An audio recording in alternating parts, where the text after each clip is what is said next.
それでは、英検1級2分間スピーチ過去問10本暗唱練習いたします。50番台です。原稿は何もありません。題名だけです。はい、では、いきます。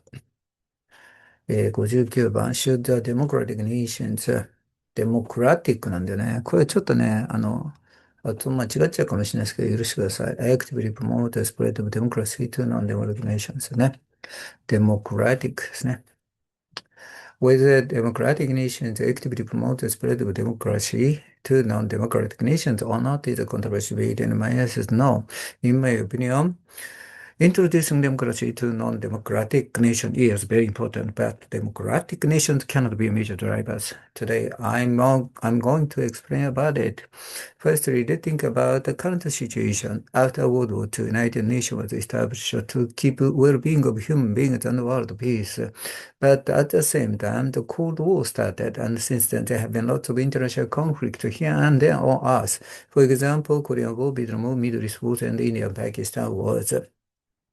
And even now, Russia and Ukraine war still persist. The Israel and the US attack Iran and US also attacked Venezuela. Japan is surrounded by three big countries which have nuclear weapons like China, North Korea, and Russia. And there are many protest movements by Gen Zs. Why? Because there are root causes, and young people in non-democratic nations facing these problems usually lack of formal education, so they can become a member of terrorist groups and take violent action. So, introducing democracy to them is very important, but democratic nations cannot be a major driver. The reason is very simple. They are rich. They want to control non-democratic nations. Uh, so they can target, they can enemy, they are opponent of non-democratic nations. In my opinion, real democracy must emerge from non-democratic nations themselves. In conclusion, introducing democracy to non-democratic nations is very important, but real democracy must emerge from themselves, not from democratic nations. Thank you. なんかちょっと似たような感じになりますね。Whether a war and balance is inevitable in human society or not is a controversial debate, and my answer is regrettably yes. Today I'm going to talk about current situation and importance of grassroots movement. Firstly, let's think of the current situation. After World War II, United Nations was established to keep well-being of human beings and world peace. But almost at the same time, the Cold War started, and since then, there have been lots of international conflicts here and there on Earth. For example, Korean War, Vietnam War, Middle East wars, and India and Pakistan wars. And even now, Russia and Ukraine war still persist, and yes, and Israel attacked Iran, and yes, also attacked Venezuela. There are a lot of protest movement by Gen Zs. And Japan is surrounded by three big countries which possess nuclear weapons such as China, North Korea, and Russia. Now, World War III is just around the corner. However, there is an undeniable fact. Majority of us don't want war. And as of the people of Japan, which is the only country where atomic bombs are dropped, I strongly insist we must stop war. Fortunately enough, we live in an internet-driven society, so we can share peaceful ideas, opinions, and specific measures with people all over the world. And I hope this grassroots movement will be able to work well. In conclusion, World War III is just around the corner, but our grassroots movement will make a new peaceful balance in the world. Thank you. これ一番俺好きなんですけどね。はい。次はですね、Can political activism make a difference in the modern world ですね。Whether political activism can make a difference in the modern world or not is a controversial debate. The answer is clearly yes. In the past, in Japan, political change were top down. In other words, they were driven by politicians, bureaucrats, and big companies, but they have created a lot of problems such as injustice, disparity, and corruption.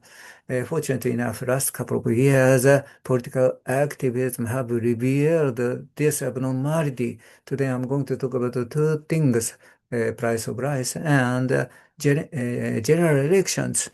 First of all, price of rice is current concern many Japanese people are interested in because it has risen since last fall. At that time, former Agriculture Minister Mr. Edo addressed an appropriate comment that he could get rice for free.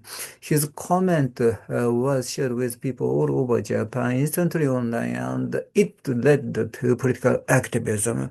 As a result, he had to resign, and the new minister, Mr. Koizumi, took quick action to raise the price down by using stock price. This is a good example. Political activism could change your policy. Secondly, let's think about the general elections. The election of ABA's members, Sanse Party strongly oppose globalization and current immigration policy by using political activism. As a result, they could get a lot of seats in upper house. And election of lower house, the ruling party LDP strongly highlighted Takaichi-san, a new prime minister, by using political activism, and as a result, they cut majority of the seat. In conclusion, political activism can make a great difference in the modern society. Thank you. 次。is too much attention paid to the human rights of criminals ですね。Whether too much attention is paid to the human rights of criminals or not is a controversial bid, and my answer is clearly no. Today I'm going to talk about two things, high conviction rate of Japan's prosecution system and death penalty in Japan. First, let's talk about the high conviction rate of Japan's prosecution system. It is almost 100% and it is too high. So this system is often criticized internationally as a hostage justice. For one thing, many suspects have to face prolonged pre, pre, pre, pre, indictment, detention about 23 days. This is often carried out without bail and lawyers' presence during interrogation, so it puts a lot of psychological pressure on suspects, and as a result, they sometimes make false confession. This is a clear violation of human rights. Second, letting of death penalty. If the state execute individuals, it normalizes violence. It's clear violation of human rights. Let's think about some Western nations like France and Germany. They have long abolished the death penalty, focusing on human dignity and human rights. According to their policy, as long as judgment of justice system includes subjectivity, they can be horrible and sometimes leads to false accusations. So ultimate judgment, capital punishment should be abolished. In conclusion, we don't pay too much attention to human rights of criminals. Thank you. しびれた。ちょっと。次。is the fossil fuel era coming to an end ですね。Whether the fossil fuel era is coming to an end or not is a controversial debate, and my answer is clearly no. Today, I'm going to talk about two important factors of emphasis on economic growth and strong economic struggles. Firstly, many countries have been focusing too much on economic growth. As a result, large-scale development has been making a lot of animals and plants disappear very quickly. This biodiversity loss and ecosystem devastation is going much faster than we can imagine. As a result, it's almost impossible to restore a rich ecosystem. Our desire for convenience and economic growth is unlimited. Secondly, despite a lot of challenges by climate change, there have been strong economic struggles between G7 and BRICS countries, especially the US versus China. They will continue to develop infrastructure by reclaiming lands and cutting down a lot of trees. We cannot stop this conflict. Their next target is global south, especially African continent, which is rich in natural resources and biodiversity. Also, the COP30 was held just the other day, and seemingly all the countries joined the discussion about climate change. But the three major contributors to carbon emissions, the US, China, and India, don't want to join the discussion proactively. It's obvious they still focus too much on economic growth. In conclusion, fossil fuel era still persists and will continue regrettably. Thank you.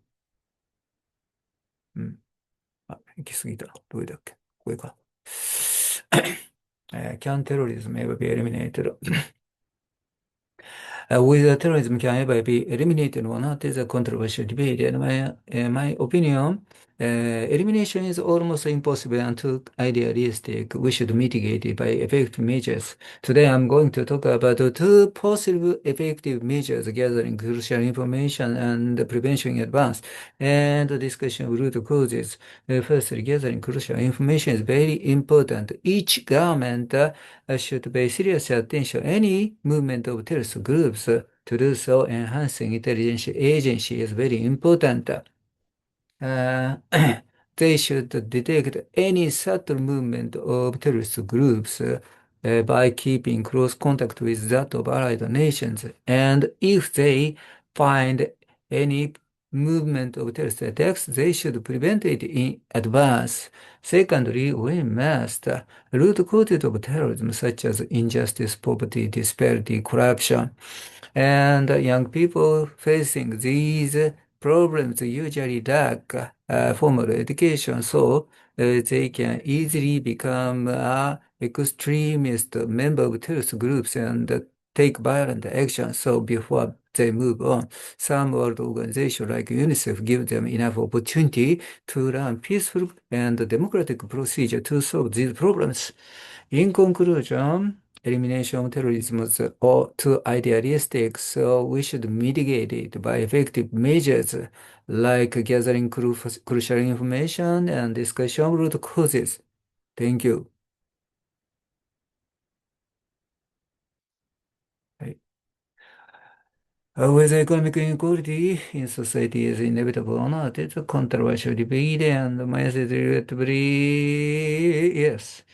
You can change your birthplace or your talent. And also, some government policies aggravate disparity. Firstly, you can change your birthplace. If you were born in a poor country or a poor family, you couldn't easily access basic necessities like clean water and electricity.